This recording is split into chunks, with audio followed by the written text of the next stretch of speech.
Buenas tardes, mi nombre es Juan Gómez. Voy a conversar un poco acerca de el tema central de mi trabajo, que es desabastecimiento y ley de costos y precios justos en relación con el derecho público. Entendemos en primer lugar que el derecho público es la parte del ordenamiento jurídico que regula las relaciones entre las personas y entidades privadas con los órganos que ostentan el poder público cuando estos últimos actúan en el ejercicio de sus legítimas potestades públicas. Entendiendo este concepto, podemos comprender que el Estado venezolano, como entidad suprema del ordenamiento social, político y económico del país, y ejerciendo las facultades que le otorga la Constitución Nacional, debe regular las diferentes dinámicas establecidas en lo que se refiere a la producción, intermediación, distribución y oferta, entre otras actividades. Una de las últimas medidas adoptadas tiene que ver con el fenómeno del desabastecimiento, que está estrechamente relacionado también a otro fenómeno como es el de la especulación, y que particularmente en nuestro país ha tenido consecuencias devastadoras para la microeconomía o la economía de la economía familiar. Una de las últimas medidas adoptadas ha sido la promulgación de la ley de costos y precios justos, lo cual no solamente conlleva la creación de un nuevo ordenamiento jurídico, un nuevo marco jurídico, sino incluso la creación de instituciones que apoyen y dinamicen las disposiciones que están contenidas en dicha ley. En este caso tenemos organismos que ya existían como el INDEPAVI y unos que se crean a partir de la promulgación de esta ley, como la Superintendencia Nacional de Costos y Precios. Sin embargo, el fenómeno del desabastecimiento no es algo completamente novedoso en nuestra sociedad. Es un fenómeno bastante recurrente en los últimos 25-30 años, especialmente a raíz de la primera gran crisis económica que tuvo nuestro país después de la mitad del siglo XX, como fue el Viernes Negro. ¿Okay? En este sentido, hay que reconocer que el problema no radica solamente en los factores de tipo económico, de productividad, sino también un poco en el modelo que Venezuela tiene con respecto a su política económica. ¿Okay? Entendemos que el gobierno nacional, en este sentido, el actual, alega que en muchos sectores de la economía venezolana la base de la acumulación de capital se materializa en elevados márgenes de ganancia, que implica el alza constante de precio. ¿Okay? Uno de los enunciados de esa nueva ley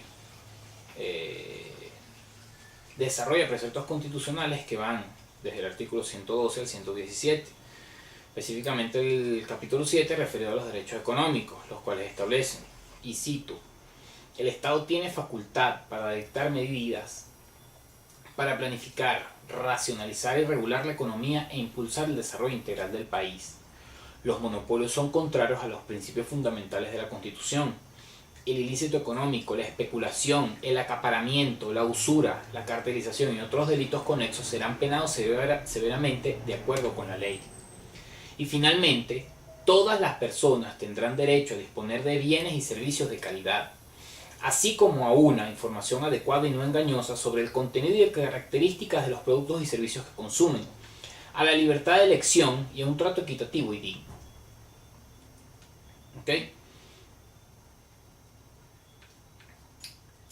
Recordemos un poco al inicio de estas palabras, me refería a que el derecho público es parte del ordenamiento jurídico que regula las relaciones entre las personas y las entidades privadas con los órganos que ostentan el poder público. ¿Okay?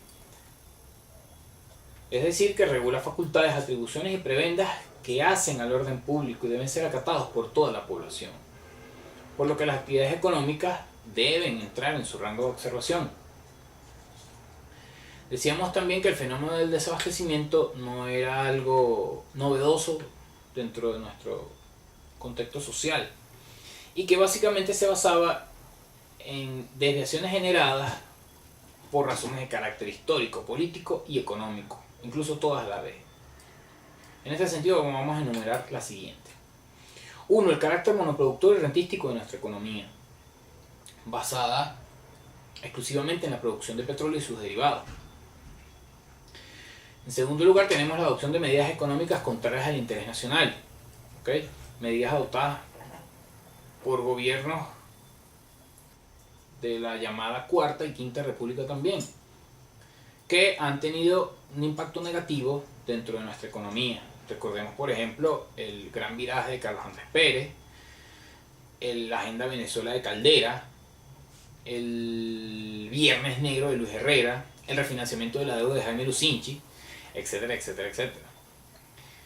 En tercer lugar, podemos también enumerar la ausencia de una clase empresarial nacionalista, comprometida con la formación de un polo de desarrollo industrial nacional, que no tenga ese comportamiento cipayo frente a los intereses de las grandes transnacionales extranjeras.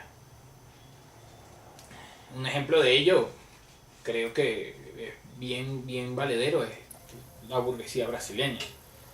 Brasil, si mal no me equivoco, es la cuarta o quinta economía del mundo, y gracias a que, bueno, muy a pesar del comportamiento social o del papel político de la clase empresarial brasileña, están comprometidos con desarrollar su economía y no permitir que las clases empresariales extranjeras, pues, digamos, entorpezcan lo que ellos hasta ahora han logrado.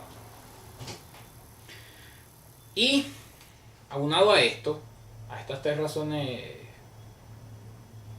que acabamos de enumerar, hemos conseguido otras que sí realmente son un poco novedosas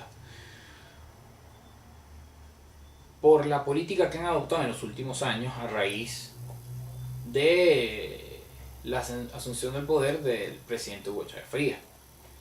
Tenemos en primer lugar la participación del empresariado nacional como actores políticos para influir en el curso de la vida del país. Okay. Para nadie es un secreto que el empresariado nacional participó activamente en el golpe de Estado del año 2002 y se plegó a un sabotaje económico que le costó más de 20.000 millones de dólares a la nación durante diciembre de 2002 y principios del año 2003. También debemos enumerar algunas políticas económicas adoptadas por el actual gobierno nacional que, a pesar de que en sus premisas están enmarcadas en la defensa de intereses nacionales para evitar ilícitos como la fuga de capitales, la monopolización, el control exacerbado de la producción de bienes y servicios, la especulación incluso, su aplicación se ha visto mermada o su efectividad se ha visto mermada, pues, por la misma ineficiencia del Estado al aplicar estas políticas, y incluso sus efectos han sido totalmente contrarios a lo que supuestamente es lo esperado. Otra de las razones también es considerar que efectivamente ha habido un aumento del nivel de vida del venezolano, y evidentemente que la demanda de bienes y servicios aumenta. Y si la producción y la oferta es insuficiente, pues evidentemente que eso va a contribuir al desabastecimiento.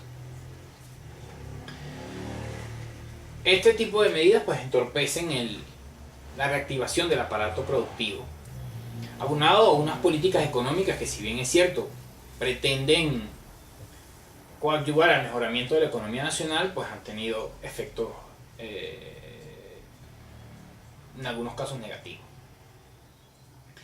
Sin embargo, y basándonos en lo que especifica la Constitución Nacional, tenemos que en su artículo 14 establece que el ilícito económico, como la especulación, el acaparamiento, la usura, la cartelización y otros delitos conexos, serán penados severamente de acuerdo con la ley. En este caso, creemos que la ley de costos y precios justos es una justificación o una respuesta a este artículo de la Constitución Nacional para precisamente ponerle coto a este tipo de irregularidades. En cuanto a la ley de costos y precios justos, prevalece la aplicación de unas disposiciones que contienen, algunos de ellos, principios que se basan en la equidad, en la simplicidad, el dinamismo y el desarrollo productivo. Establece nuevas formas y nuevas instituciones, como lo habíamos mencionado al principio, como la Superintendencia Nacional de Costos y Precios Justos, el Registro Nacional de Bienes y Servicios, Precios, Bienes y Servicios, el cual viene dado por un estudio elaborado por el productor y verificado por la superintendencia, atendiendo a una estructura de costo de cada producto. Asimismo, existe abierta la posibilidad del recurso de modificación de precios dentro de la misma ley, que le permite al productor apelar una variación de precios de acuerdo a la fluctuación de materias primas no producidas en el país o a otros efectos de la economía que afecten la estructura de costos del producto. La ley es aplicable a todas las personas naturales y jurídicas. Y dentro de algunos de los beneficios o ventajas que el gobierno ha esbozado con respecto a la promulgación de esta ley están que, en primer lugar, disminuye los márgenes exacerbados de ganancia en algunos productos y servicios, combate la especulación que presiona el alza permanente de la inflación, fomenta un intercambio de bienes y servicios bajo criterios de equidad, justicia social entre estos y la población en general. Continúa elevando el nivel de vida del pueblo venezolano mediante la lucha frontal contra la especulación y promueve el desarrollo de prácticas administrativas con criterio de equidad y justicia social. Ya han pasado cerca de un año desde la promulgación de la ley y la creación de la superintendencia. Y ciertamente pues, se han visto algunos efectos con respecto a la reducción de los precios de algunos productos de consumo masivo y de uso diario y cotidiano. Sin embargo, todavía se espera que ocurra precisamente esa reactivación de la productividad nacional con respecto a las necesidades de la oferta, de la demanda que tienen muchos productos que no se producen aún en el país. Esperamos que esta ley, pues, su aplicación sea tal cual como lo establece cada uno de sus articulados y que efectivamente tenga un efecto positivo, porque quien sufre más las consecuencias de estas desviaciones dentro de la economía es el bolsillo de cada uno de los venezolanos. Muchas gracias.